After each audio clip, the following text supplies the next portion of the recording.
Bonjour. Cette semaine, nous allons discuter de la réconciliation nationale. D'abord, il faut qu'on se mette d'accord.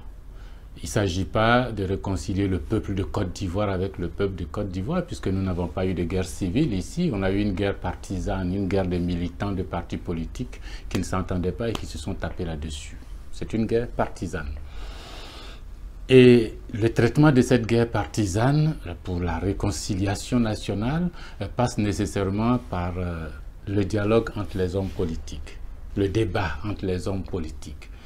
En politique, personne n'a raison, personne n'a tort, mais il faut parler que les populations comprennent les choix qui sont faits par les hommes politiques.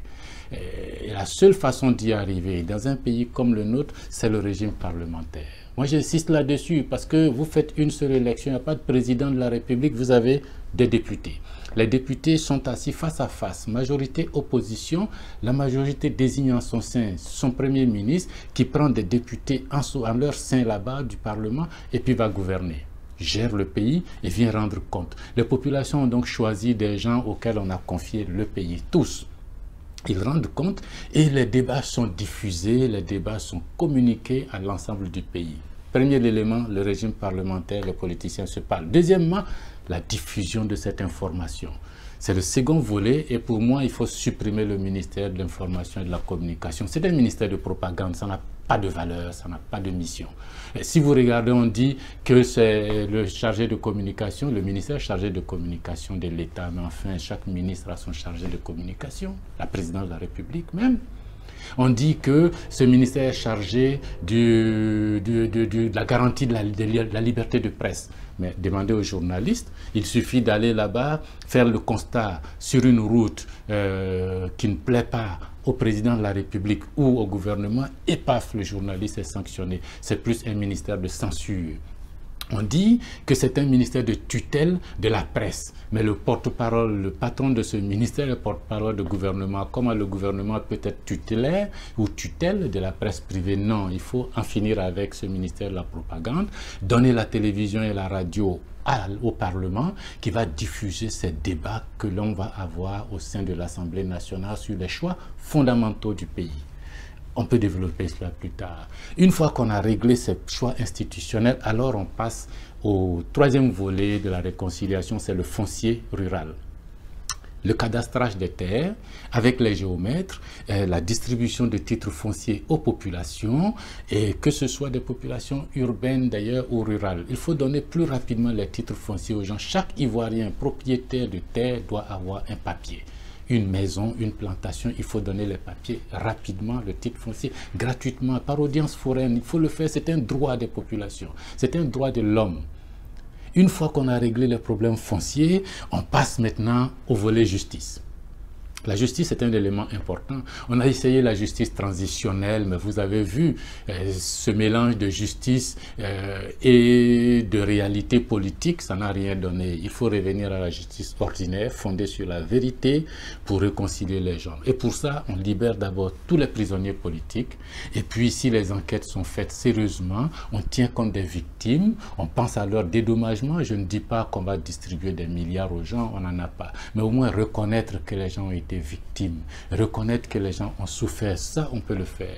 Et puis les compensations matérielles, ceux dont les plantations ont été volées, il faut corriger cela, c'est possible. Une fois qu'on a terminé avec la justice, ou pendant qu'on fait la justice, il faut penser à la religion. Il ne faut pas penser que les religieux soient à côté de notre crise. Et elles-mêmes étaient fondée sur la religion. Vous avez tous entendu le nord musulman contre le sud chrétien, c'était dans tous les journaux. Il faut sortir les hommes religieux de la politique et sortir la politique de la religion. Les hommes politiques qui ont leur religion, aucun problème. Les religieux qui veulent faire la politique, aucun problème. Mais il ne faut pas utiliser des religieux au prétexte que comme ils sont religieux, ils ne font pas de la politique et les intégrer dans le système politique. Moi, j'en ai vu à la commission électorale, ils sont tout aussi pourris que les hommes politiques. Il faut séparer cela. Et puis alors, il faut que l'État arrête de s'ingérer dans les affaires religieuses. Le pèlerinage, que ce soit religieux, chrétien ou musulman, il faut que l'État arrête de s'ingérer. Les religieux sont suffisamment grands, suffisamment puissants, suffisamment organisés pour organiser eux-mêmes leur tourisme religieux, aller connaître les lieux saints de leur religion. L'État n'a rien à faire, sauf à prendre les garanties nécessaires que tous auront leur passeport, tous seront vaccinés correctement et nos ambassadeurs seront à leur disposition là-bas. La réconciliation passera après par l'armée. Revenir à une armée normale, ordinaire, dont aucune composante n'est milice de quelque homme politique que ce soit. Arrêter les recrutements de policiers, de gendarmes, et puis mieux utiliser ceux qui sont là, et puis voir comment progressivement remettre les hiérarchies en ordre, remettre les grades en ordre, remettre la discipline au sein de cette armée. Discipline qui manque totalement. Ça, moi, je peux le faire. À la fin, il faut réconcilier par la nationalité. La nationalité. Pourquoi un Ivoirien qui, pour des raisons économiques et autres, est devenu français ne peut pas bénéficier de la double nationalité? Non, ça n'a pas de sens. Nos frères qui sont à l'étranger, qui ont la nationalité étrangère, il faut qu'on accepte qu'ils soient ivoiriens aussi. Donnons la double nationalité à toutes ces personnes, ouvrons notre code de nationalité. Si on arrive à gérer cela, le régime parlementaire, les politiciens se parlent, le foncier rural, on règle les questions foncières, la justice dans la vérité et le dédommagement, la religion dans la précision des fonctions de chacun, l'armée dans la discipline, l'information, fin de la propagande, la nationalité en ouvrant généreusement, alors on aura fini avec toutes les grosses questions qui minent notre société, avec les questions foncières et les conséquences qu'on va en tirer. Voilà ce que moi je vous propose. C'est tout un programme pour réconcilier. Ça peut mettre du temps, mais le tout c'est de commencer et d'y croire. Si vous pensez que c'est possible, partagez.